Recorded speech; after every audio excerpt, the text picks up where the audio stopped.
Olá, vamos dar início à correção da questão 23, que trata da elaboração de um parecer sobre a possibilidade de empresa estrangeira explorar serviços de comunicação e de telecomunicações no Brasil. A questão propõe um caso hipotético que diz: o grupo XYZ, grande conglomerado de empresas asiáticas, é uma importante presença no mercado de entretenimento de massa em diversos países da Ásia e da Europa Oriental. Sua estratégia é muito simples: adquirir novelas japonesas feitas com orçamentos baixíssimos, fazer dublagens na língua oficial de um determinado país para finalmente abrir um canal de televisão e vender o espaço nos intervalos para anunciantes locais. A prioridade para o próximo ano é investir pesadamente no setor de comunicação de massa no Brasil.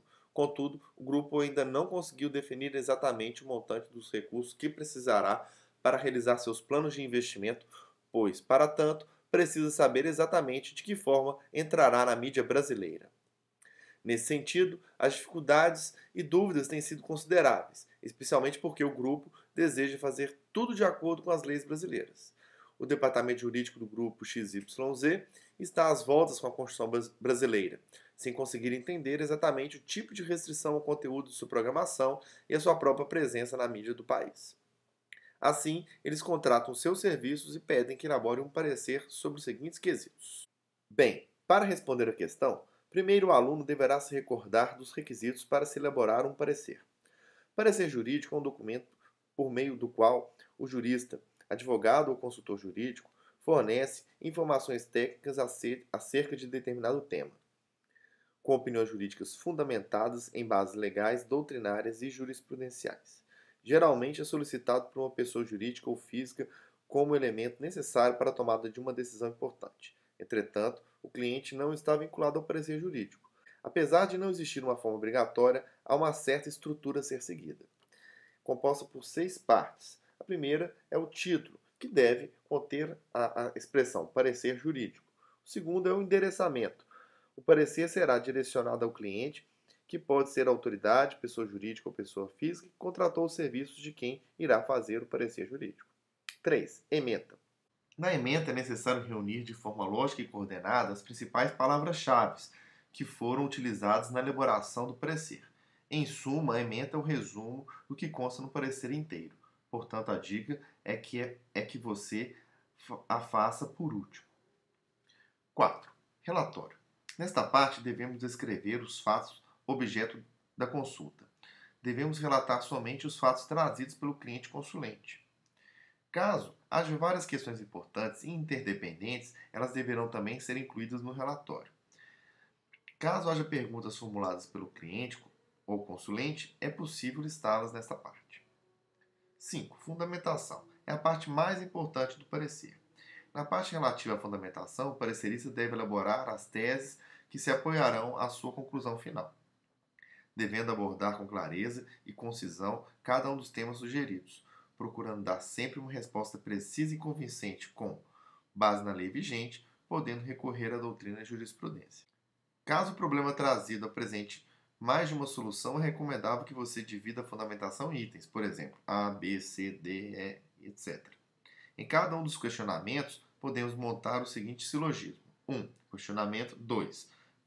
Fundamentos de fato e de direito relativos à questão. 3. Conclusão.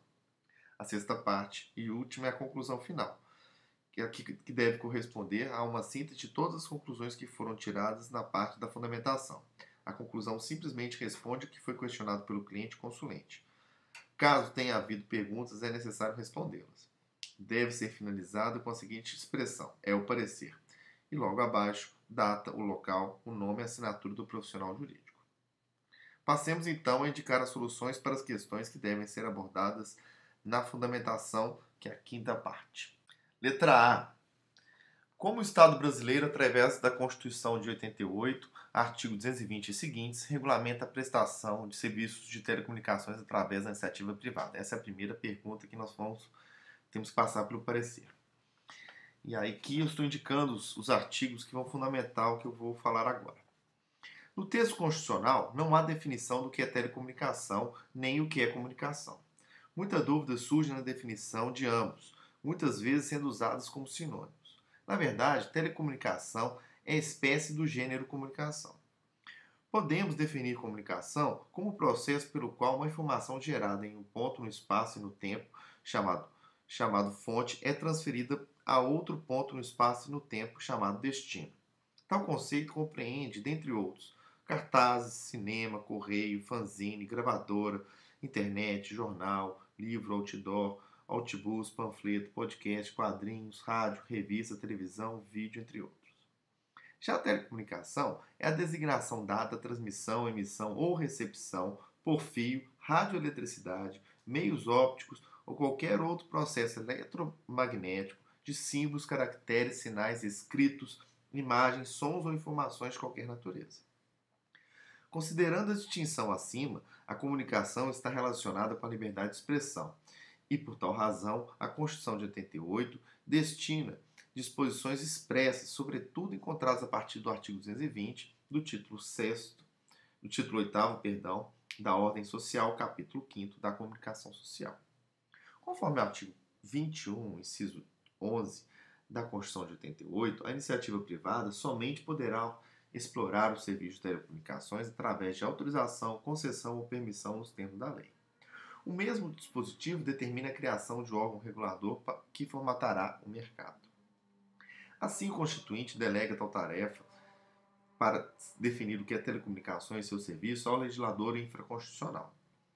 A definição ficou a cargo, então, do artigo 60, parágrafo 1º da Lei 9.472, de 6 de julho de 1997, conhecida como Lei Geral das Telecomunicações, que define: telecomunicação é a transmissão, emissão, recepção por fio, radioeletricidade, meios ópticos ou qualquer outro processo eletromagnético de símbolos, caracteres, sinais escritos, imagens, sons ou informações de qualquer natureza. O artigo 60 da Lei Geral de Telecomunicações define que os serviços de telecomunicações são aqueles que possibilitam a oferta no mercado de telecomunicação e que são possíveis de serem oferecidos a todos que se enquadrem no regulamento específico, ou seja, o prestador não pode deixar de prestá-lo quando solicitado, desde que seja técnica e economicamente viável. Com relação à televisão, pode-se questionar se seria um serviço público pelo artigo 223 da Constituição Federal, que determina a necessidade de concessão, permissão ou autorização para o serviço de radiodifusão sonora de sons e imagens, à semelhança do artigo 21. O mesmo dispositivo, artigo 223, informa que a mencionada difusão é regida pelo princípio da complementariedade dos sistemas privado, público e estatal. Todavia, ao reconhecer que há 3 sistemas, a concessão de televisão, mesmo que se chame de concessão, que se refere também ao dispositivo jurídico administrativo típico da prestação de serviços públicos, não é serviço público. Concessão de televisão no Brasil não contém obrigações de universalização, nem de continuidade, e muito menos de qualidade, e menos ainda de reversibilidade, como se depreende do citado artigo 223. Logo, televisão não se enquadra no conceito de serviço previsto na Lei Geral de Telecomunicações. Também, devido à sua especialidade e capacidade de promover a manifestação do pensamento, a criação, a expressão e a informação, que não pode ser limitada por lei, conforme o artigo 220 da Constituição, ela não pode ser vista como aquele serviço público que se refere ao artigo 21, inciso 11 da Constituição da República. Logo, a Carta Magna estabelece os requisitos a serem observados pelas atividades que não se enquadram na hipótese de serviço público. O artigo 220 veda a censura em absoluto, permite que a lei federal regule as classificações indicativas para espetáculos e programas televisivos, regule a propaganda de tabaco, bebidas alcoólicas, agrotóxicos, medicamentos e terapias. Impõe ainda que os meios de comunicação social não podem ser objeto de monopólio ou oligopólio, deixando livre a qualquer um a publicação de veículo impresso de comunicação. Por sua vez, o artigo 221 da Constituição informa os princípios que devem ser observados na programação da televisão e rádio. Preferência e finalidades educativas, artísticas, culturais e informativas, a promoção da cultura nacional e regional e estímulo à produção independente que objetive sua divulgação. A regionalização da produção cultural, artística e jornalística, conforme percentuais estabelecidos em lei e respeito aos valores éticos e sociais da pessoa e da família. Com respeito à propriedade dos meios de comunicação, o artigo 222 determina que a propriedade de empresa jornalística e de radiodifusão sonora de sons e imagens é privativa de brasileiros natos ou naturalizados há mais de 10 anos, ou de pessoas jurídicas constituídas sob as leis brasileiras que tenham sede no país. Todavia, em qualquer caso, pelo menos 75% do capital total e votante das empresas jornalísticas e de radiodifusão sonora deverá pertencer a brasileiros natos ou naturalizados, pelo menos há mais de 10 anos, que exercerão obrigatoriamente a gestão das atividades e estabelecerão o conteúdo da programação. A responsabilidade editorial e as atividades de seleção e direção de programação veiculada são privativas de brasileiros natos ou naturalizados há mais de 10 anos, em qualquer meio de comunicação social. Na letra B, pergunta-se: o grupo XYZ poderia manter um jornal impresso e uma televisão? Em caso negativo, quais as medidas que deveriam ser tomadas para viabilizar a atuação do grupo em cada uma dessas hipóteses? A resposta está contida no artigo 222 caput, parágrafo 1º da Constituição Federal. Em ambos os casos, o grupo XYZ deverá conseguir sócios brasileiros natos ou naturalizados há mais de 10 anos, que deverão deter pelo menos 75% do capital votante da empresa jornalística, no caso do jornal escrito, e de radiodifusão sonora de sons e imagens, no caso da televisão. Com respeito às novelas japonesas, as mesmas podem ser exibidas, mas o canal terá de transmitir a programação com conteúdo nacional que esteja em conformidade com o artigo 221 da Constituição, sem mencionar que também deverá ser constituída segundo as leis brasileiras. Na letra C, o grupo XYZ, caso venha explorar a atividade de jornal impresso, desempenharia atividade econômica em sentido estrito, monopólio, serviço público ou privilégio. E no caso da televisão, justifique. Não há dúvidas que jornal impresso é atividade econômica em sentido estrito, pois, conforme o artigo 220, parágrafo 6º, a publicação de veículo impresso de comunicação independe de licença de autoridade. Da mesma forma, entendo que os jornais eletrônicos se enquadram nessa situação, já que, além de não estarem previstos na Constituição, é impossível controlá-los pela internet. E se ainda fosse possível tal controle, ele ofenderia o artigo 220, parágrafo 1º da Constituição Federal, que determina que nenhuma lei conterá dispositivo que possa constituir embaraço à plena liberdade de informação jornalística. Com relação à televisão, como exposto na letra A, ela não é serviço público e, se desempenhada com intuito de lucro, é uma atividade econômica em sentido estrito. Porém, convém destacar que esse entendimento com relação à televisão, que se aplica também às rádios, não é unânime na doutrina, pois há doutrinadores que entendem que a televisão e o rádio prestam serviço público. Letra D. Como se classifica, conforme a Constituição de 88 e a proposição de Eros Grau, a regulação sobre as telecomunicações que envolve o caso acima? Pela própria pergunta, nós já temos a resposta. O Estado regulador, conforme segundo a Constituição de 88, é a intervenção indireta. E, segundo Eros Roberto Grau, como ela determina como será a prestação de serviços de comunicação social e telecomunicações, é uma direção. Letra E. Poderia-se afirmar que a concessão de televisão seria um privilégio e uma absorção segundo a proposição de Eros Roberto Grau?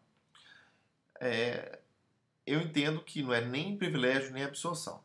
Temos uma participação e uma atividade econômica em sentido estrito. Com relação à participação, o artigo 220, parágrafo 5º da Constituição, determina que os meios de comunicação social não podem ser, direta ou indiretamente, objeto de monopólio ou oligopólio. Então, a gente não pode falar em absorção, porque a televisão deve ser feita, explorada no Brasil, em regime de competição. Como também explicado nas questões anteriores, somente na letra A e na letra C, a televisão, no meu entendimento, é uma atividade econômica em sentido estrito. Fica aí, essa última pergunta seria quase uma pegadinha, mas acho que ela é importante para a gente fixar os conteúdos trazidos na resolução dessa questão. Agradeço a atenção de todos, espero que tenham gostado, se inscrevam no nosso canal, um grande abraço, até mais.